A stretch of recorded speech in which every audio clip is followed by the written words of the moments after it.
What's going on, all gamer fans? Welcome to Halls of Hulk Presents. First thing first, I'd like to give shout outs to Scrabble Hulk, the leader and founder of Halls of Hulk, Green Scar 1990, Cape Breaker Hulk, Hulk Dad, Nino, Jackster Jackster, Gamma Scream, and anybody else who's affiliated with the Halls of Hulk. This is going to be my opinion on the Avengers movie. Seen it last night, the midnight release, and I will have to say, out of all the Marvel movies that were made, this is clearly the best one. If one or two characters was missing out of the story, it wouldn't have been as good. If Iron Man or Hulk wasn't in it, or Hulk or Iron Man wasn't in this, it wouldn't have been nearly as good as it was. It would have been decent, but not as good. Hands down, Bruce Banner and Tony Stark had the best chemistry, I think, all around in the movie. Thor and Cap wasn't bad, but I didn't get what I usually get from them when I read their comics, with them working side by side. Hulk and Thor, their fight to me was the highlight, and to all Thor and Hulk fans, that fight was the highlight, and will be talked about for a long, long time right there. The Iron Man and Thor fight was real, real good, and I think people kind of jumped overboard when they were seeing the previews about what Iron Man was doing to Thor. Like, clearly Thor didn't even go all out. He didn't use he didn't use everything he had at his disposal. They did kind of make Thor a little two-dimensional. He's just basically lightning. Basically lightning is like his only other power that they let him use. You can definitely tell that they went off of the Ultimate Universe. The villains, the army that Loki has, or the Chitauri. Any of you who follow the Ultimate comic book line will know who the Chitauri are. Did they have any of the abilities of the Chitauri from the comic books? No, they did. They just used their name. But definitely, this movie had everybody clapping, cheering, screaming. My voice went last night from just yelling Hulk smash. Man, the Hulk, they did a good job. They did a real good job on the Hulk.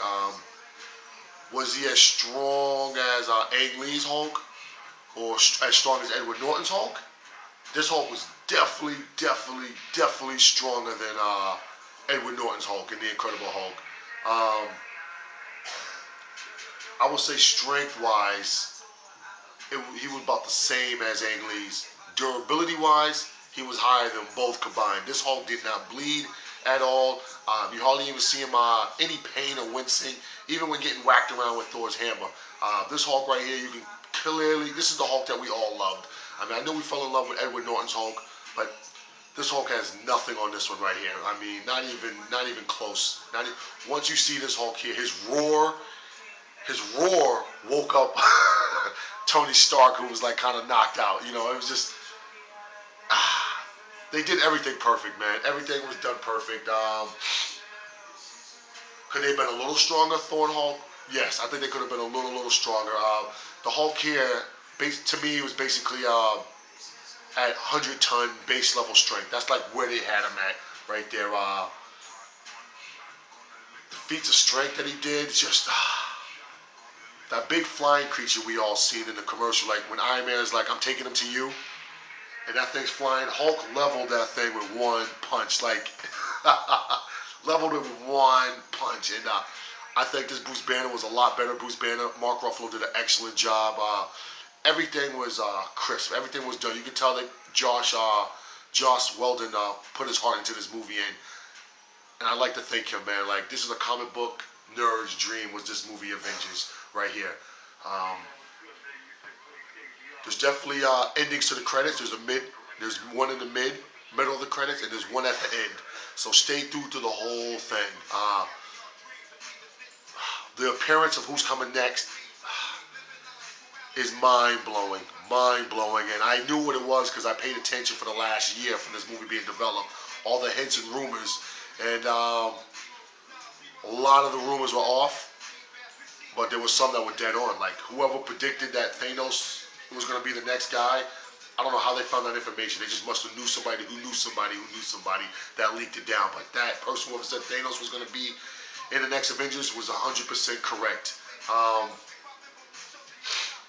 What's another thing? I thought there was some things like Thor fighting Hulk, like how good he did against Hulk, and then Thor fighting Loki. And it was just like, they almost made it seem like Loki and Thor were even. I don't know if Thor was holding back because it was his brother and he wanted to bring him in. I assume that was the case. He was going a little more gentle on his brother than Thor was going on Hulk. But my two favorite in the movie, if I had to pick, Hulk and Iron Man. Tony Stark's was funny. Robert Downey Jr. did very, very good. And I just couldn't stop laughing, man. To the point that I'm going back next Wednesday to see it in 3D. I seen it in regular, and I heard 3D was very good. So I'm just going to give it a chance to see how that is. But the chills, it gives you that, I'm so glad. And there's poses they do, and you're just like, that's Avengers right there. That's straight out of the comic book right there. For all y'all complaining about Captain America's uniform, and I was one of them, very skeptical about it, they explained it in the movie, which was awesome, and I loved that part because we was all wondering what was going on with Captain America's uniform. Why is it so campy? We find out why. Did they use any of the Incredible Hulk movie? Like, did they dismiss it? No, they didn't.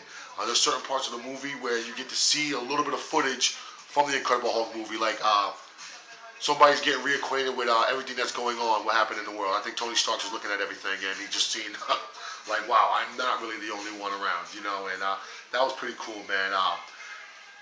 Can I say this movie is leaps and beyond Dark Knight?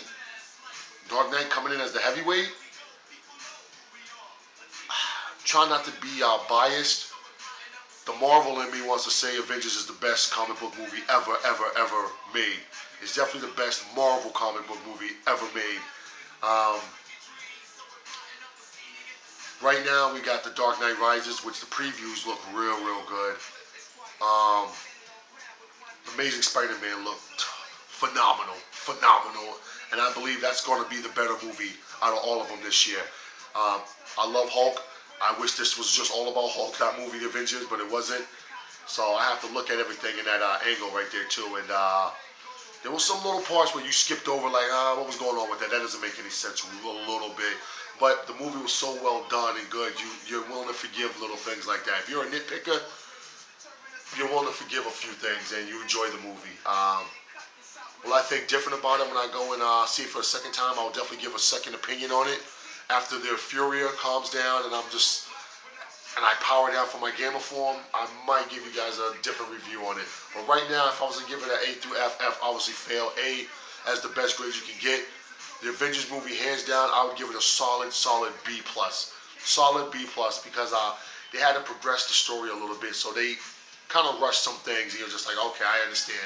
But overall, the movie was excellent, especially when it gets down to the nitty-gritty. Their teamwork was excellent. Seeing Thor and Hulk work together and seeing it live on screen, if I was to die today, I'd be happy. Let's just say that. And this is another episode brought to you by the Halls of Hulk Presents. This is Gamma Cosmic, yours truly. And forget all you Gamma haters out there, man. Hulk is the real deal. All right.